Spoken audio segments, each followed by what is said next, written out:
Welcome, everybody. This is another version of Rev Talk. Today, we're going to talk about the new moon, but we're going to look at it at a different aspect. And Reverend Kim is going to give us some pinpoints, and then I'm going to put in my feedback to what I think of it. I hope something. It is my intention that this information gets out there clearly. I'm all befuddled in my head. The energy is really ramping up. I don't know if everybody's aware, the Lionsgate energy started on the 26th of this month, started just like 2 days ago. And it reaches its peak on August 8th, which is the opening of the Lionsgate portal. So the energies have really been, for some reason, I don't know, this year they hit me hard, where I think I remember telling you, Bev, that I was walking outside the other day and it was just like, whoa, just felt so different. So in going forward with that, of course, today is the new moon. And I was explaining to you that there's a lovely woman, Linda Hill, in Australia, who wrote this book called The Sabian Oracle, and is really amazing stuff. And so I always get a newsletter from her around the time of every full moon and new moon to go over the energies. And the one thing she had mentioned in this, now let me see if I can find this. Let's see, the new moon. Basically, the first Sabian symbol for the new moon is Leo 6, which is an old-fashioned conservative woman is confronted by an up-to-date girl. And Jupiter is on Aries 9, which is a seer, gazes intently into a crystal ball before him. So what the breakdown of that is, with part of it is that we're likely to be looking for signs of, where to from here, what new ideas, areas, territories, beliefs, possibilities, etc., are rising on the horizon.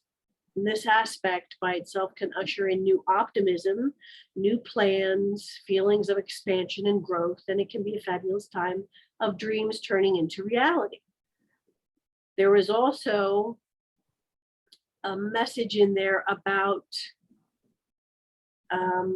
this new moon equating to taking on the new, while also most likely needing to confront the old or the outdated or what really needs to be let go of.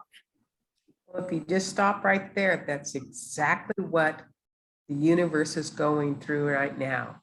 We have old ways, old problems, old systems, old everything, old ideas that haven't worked. And now we've got the younger generation with all the new ideas, and it should be this way and it should be that way. So the whole turmoil that you're speaking of in the confrontation, it's the old versus the new in all aspects of our life. Right.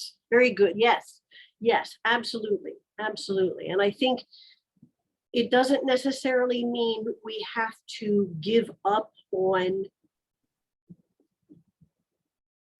like our principles and our morals and our ideals. The wisdom we have taken with us in all our lifetimes do not have to go with the old. Right. It's the patterns, the yeah. things we have learned that we no longer need. That's amazing. I love that. Thank you. Oh my gosh, that's so hitting the nail on the head. That is so awesome. It's true. We're seeing it in everything. We're seeing it in the news. If you read the news or look at the news or whatever, there's a lot of turmoil, a lot of chaos. This is all supposed to be happening. This is all coming up, and to remind ourselves that this too shall pass. And this is a time for optimism. So with that, we were talking, I drew another card from the Forest Fae, and it was called The Old Paths. So it says, walk in unknown territory to see from a new perspective. Right. And it's true. It's the old paths are necessary for the wisdom that they bring. Exactly. It's also good to go somewhere that makes us maybe feel a little uncomfortable so we can see things from a new perspective. Does that make sense? That makes sense. The thing is, all our life, we've been patterned and taught to view certain things. For instance, religion. It's the way it is. Damn everything. It's the way it is. There's no deviation.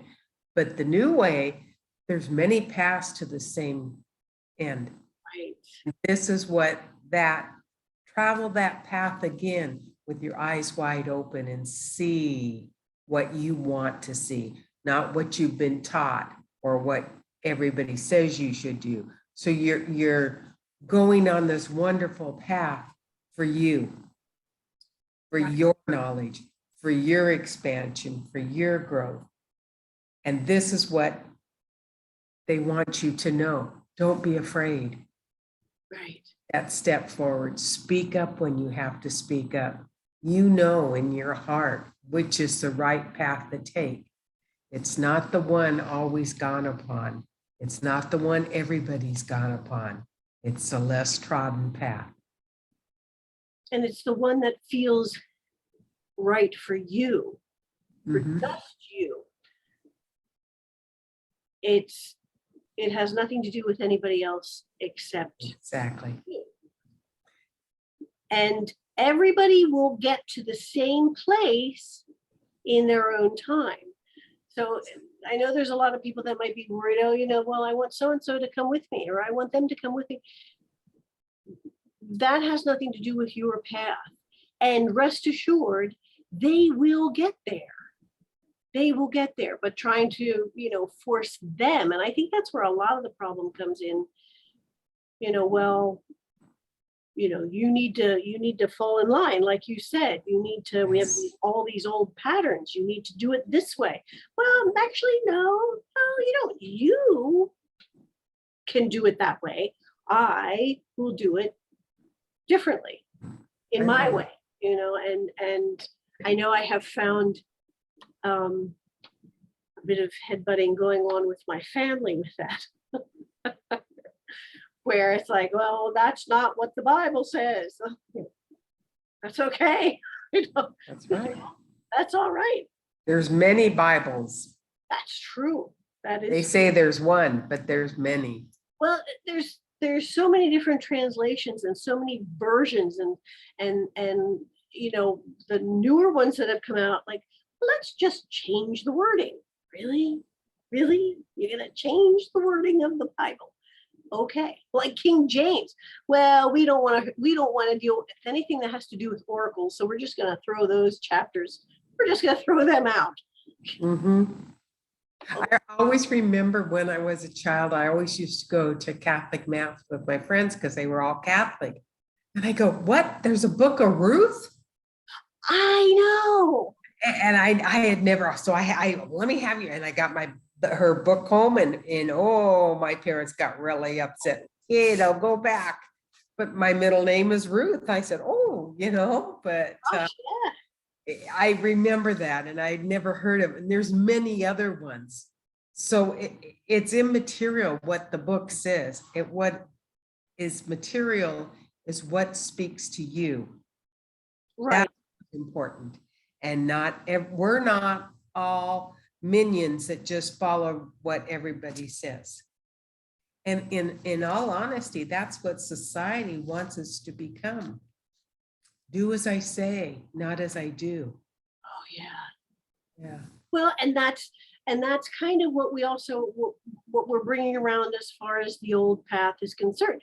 Yes, you know, the old path is what we've been taught. However, we can take that old path and expand the way we look at it so that it becomes new and we see it from a different perspective. It's like looking outside the box. Right. We're not in this little cubbyhole anymore. Our minds have expanded. Yes, exactly. And so I think this energy is really, for me anyway, I know it's forcing me to really ground. And I did what you suggested the other day.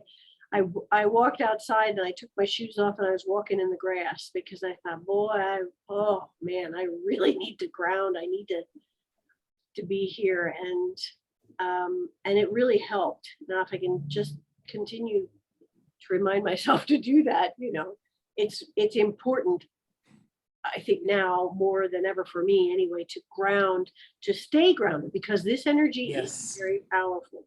It's The very most important thing is people say, oh, I ground, I go out and stand. No, take your shoes off, connect with Mother Earth. That's what you need, is that connection. And I always used to, when I used to go ground, I'd usually just go to the water or the rocks on the water. Then I started taking my shoes off. Oh, I went from flip-flops to barefoot. The sensations are unbelievable just from the texture. And that's what we need. We need to feel all the things Mother Earth has put in for us, because they're even as far as the vitamins and minerals that are in the earth, our feet absorb that and it helps us stay centered. Oh, that's beautiful. I love that. I never thought about that, but that's true. Oh, thank you for that. That's wonderful. I like that. I have to remember that too. And it is true. The sunshine, being out in the sun, obviously, you get, Yes. you're getting vitamins and, something that you definitely, that we as human beings need. And just experiencing it for me with my zinnia garden, just going out there. You should post that, the picture you sent me, because it's gorgeous. I'll have to put that out, but it's amazing how everything, and there's still coming up, and there's still some getting ready to bloom, and it's like, It's continual. it is. And I just talked to him and I like, thank you so much. And it's just a wonderful thing. And so for me to walk barefoot in the grass and to just, You're one with the zinnias. Do you realize that? no, what? Your feet are touching the soil that is giving birth to them. You are one with the zinnias. Wow. I never thought. That's awesome. That's awesome. And it's, you know what, it's true. And of course, the studies that they always say, oh, talk to your plants, play good music. And they've had a lot of studies about that. What they don't tell us, because it's much more difficult to scientifically measure, is what they're giving back to us on an energetic level, just by being there. For me, it's a joy every time I go into the kitchen and I look out the window and there they are. It's a joy every time I walk outside to take Captain out, or just to go outside to pick up the mail or whatever. There they are. And it's like, oh, they're bright and showy. They're there for you. And I just love it. I love it. So it's true. And everybody, and you're right, everybody kind of says, oh yeah, I go out and I walk in the woods. Are you really connecting? The old path is filled with sacred trees and sacred animals and sacred flowers and everything in there. The old path, we need to not take it for granted and to see it from a new perspective and to realize the energy has always been there for us and always will be. I heard something yesterday which kind of startled me. You know how they're always talking about endangered species in the red list? The monarch butterflies are on it this year. Yeah, I've heard, they've been talking about that for a number of years as far as their decline. Decline. Mhm. It's true. I used to see them a lot. And if I see maybe one or two in a season, I'm like, oh my gosh, isn't that amazing? You know, which we do. We need to pay attention, you know, and direct Because that. they're not around because of a reason. Right. Mhm. Yeah. So I think everybody needs to kind of focus on this new moon New that's moon. today and soak up that energy and feel the gratitude, you know, and look at the old path with a new perspective Let go of the old and in with the new, joyously. and keep your wisdom. Yes. So what do you think, my dear? Have we come I to think that's a good message. And next week we'll follow up with Lionsgate and what it has for us. Yes, we will. Yes, we will. So with that, my friends, thank you for joining us again. Remember to be kind to yourself, to be gentle with yourself, and also to remember that you are unique in the whole universe. There will never be another just like you in all of space and time. You are powerful, you are cherished, and you are loved. And without you, the song of the universe would be incomplete. Until next time, my friends,